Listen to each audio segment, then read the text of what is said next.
lads, and welcome back to another video, and this one is going to be yet another kind of edition of the SPFL Games of the Week. I started it last week for the first weekend of league games, and this week we're continuing it as I said I would do for every sort of set of weekend games that takes place in the SPFL. I'll go through every single league and pick my game of the week from each league. So we're going to do that again, so sit back and enjoy my thoughts on my SPFL Games of the Week for Game Week 2 in the 2019-20 season.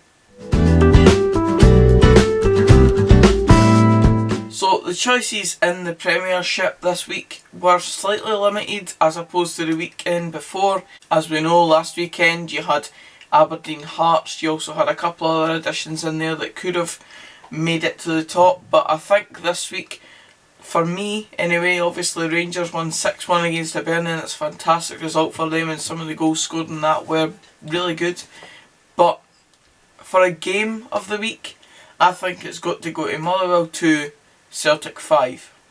This game going into it, you thought, even though Motherwell are very much the underdogs still going into this one, you do always think that Motherwell are probably going to have a decent wee sort of chance when it's at Fir Park against Celtic. There's always that kind of added atmosphere with the Well Boys, as they're known, in the corner for Motherwell, creating an atmosphere. There's always a good buzz around Fir Park when the bigger teams come to play, and I just thought that this game provided a lot of that.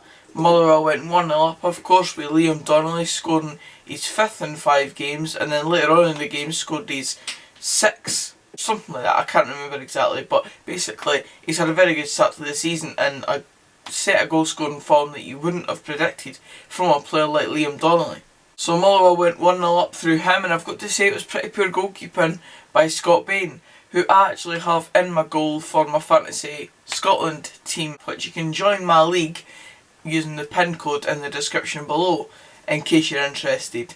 However, Scott Bain obviously conceding the first goal, didn't look too clever at that goal, and then pretty much straight away Motherwell with some really poor defending, letting Christoph Ayer, who is another one that's in my fantasy team, so he got on the score sheet and that gained me some valuable points. Second goal, another person in my fantasy team, Lee Griffiths, coming back, and of course he's in this lineup as well. I've had a decent enough start to the sort of game in this one with my fantasy team, players that we need to watch out for in the 2019-20 season, and it was looking like obviously Celtic would go on and romp it after that, and they did just that. They eventually went 5-1 up, and then, as I said, Liam Donnelly scored again in this game, making it 5-2 at the end of the game. That was in about the 91st minute that he scored the second goal, and it just kind of summed up the game as a whole. Motherwell scoring a bit of a consolation goal in the end from the scenes in the first goal when that went in.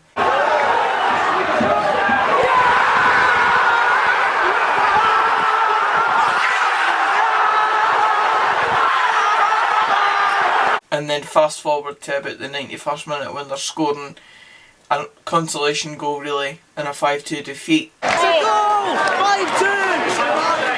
5-2! No! Ross, we're going to win 6-5! And they know that they've just been sort of schooled a bit by Celtic, and it does show that Celtic just are that upper class in the Premiership, and albeit Rangers will be fighting them for a title this season, or at least they'll be aiming for that. It's just the reason why I think Celtic are just going to go on and keep winning titles, because I just think that squad, how can you beat that really? They've just got so much quality in there, and it shows week in, week out at this point.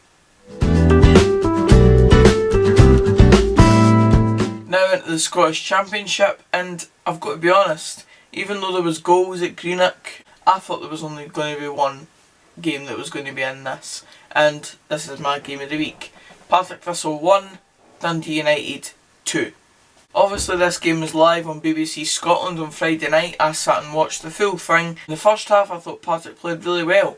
I thought they came out the blocks quite the thing and really put it to Dundee United, and it limited Dundee United to not really playing the football they would want to play, or at least not what they did against Inverness, and not the kind of football you would expect to see from a team that has good finishers on the pitch and good creative players. So kudos to Partick for limiting Dundee United to not being able to play their game that they would like to play. Partick obviously went 1-0 ahead from a corner, Stephen Saunders, and it kind of set the tone for the first half because I did think Partick were the better side. And I said it in the last word yesterday, second half came around and Lawrence Shankland starts to get involved in the play and Dundee United score a goal. He didn't connect with this one perfectly, but he caught it just enough for it to bounce into the ground and then over the Partick Thistle keeper, and that then set Dundee United on their way. They started to come more back into the game. Partick were limited to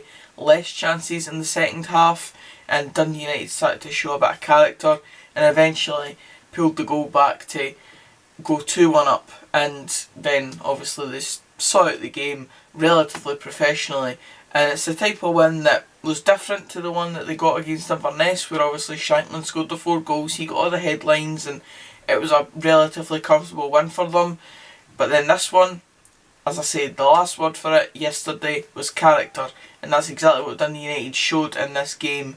It shows a different side to them because in recent seasons you wouldn't have backed Dundee United to really come back for that sort of situation and prove that they could be up there challenging. Those are the type of results that they have to start picking up throughout this season to eventually go on and lift that league title that they desperately want to do. So there's no excuse for them to not continue doing that in the rest of the season. The next league game for Dunfermline is Dundee United at East End Park, so I'll look forward to that one. Hopefully we can cause a wee bit of an upset and let's see if we can bring Lawrence Shankland back down to ground level in terms of scoring. Scottish League 1 is up next, and in this one I've picked the game of the week to be Raith Rovers 5, Clyde 2. I just don't think there was many other viable options for a game of the week, albeit Falkirk 6-0 against Dumbarton, but everyone is expecting Falkirk to thump teams like Dumbarton in League 1, so I can't really make that my game of the week because it's just expected in my opinion, and I'm not going to pick a game of the week for a result that I fully expect. Albeit I did think Raith would win this game, I predicted it in Predict the 6. I didn't really see it being as much of a game as 5-2, both teams scoring, a lot of goals involved, 7 goals, and it just shows that Raith can be a promotion challenger if they really keep their form up. They'll need to do it this season because even teams like Forfar are pulling up behind them. Forfar were my game of the week last week for their 2-0 away win at Airdrieonians. Forfar themselves picked up a win against Stranraer this weekend with a 1-0 win. So there's definitely going to be a group of teams that are up there and really strong challengers for that league title. I do expect Falkirk to go on and win it, but teams like Raith Rovers, they need to be picking up these results, and if they can continue to do that throughout the course of the season, there's no real reason why they can't at least challenge Falkirk up until the end of the season, if not better them, and actually go on and win the league. It would be an outstanding turn of events if they actually did plump Falkirk to the league title, because with the amount Falkirk are spending, they should be winning that league title. But Raith Rovers, if they have a good season this season, they could go into something like the promotion playoffs and have a real good chance at it, which, despite them being in them in the last few seasons, I don't think they've ever been well set going into the playoffs. I don't think they've went in with the best form. So if they can do that this season, I don't see any reason why they can't be one of the promoted teams going back up to the Championship. And I'd welcome it. A Dunfermline fan getting both Falkirk and Raith Rovers back into the league. 2 derby days. You can't beat a derby day.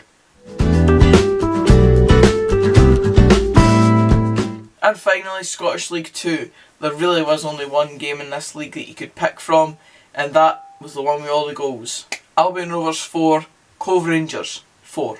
Spoke about it in the last word yesterday. Cove Rangers were 3-0 up in this game, and then Albion Rovers, the home team, came back and were 4-3 ahead going into the last 5 minutes of the game, and then Mitch Megginson, the man with all the goals for Cove, pulled it back to 4-4, and that was how the game ended.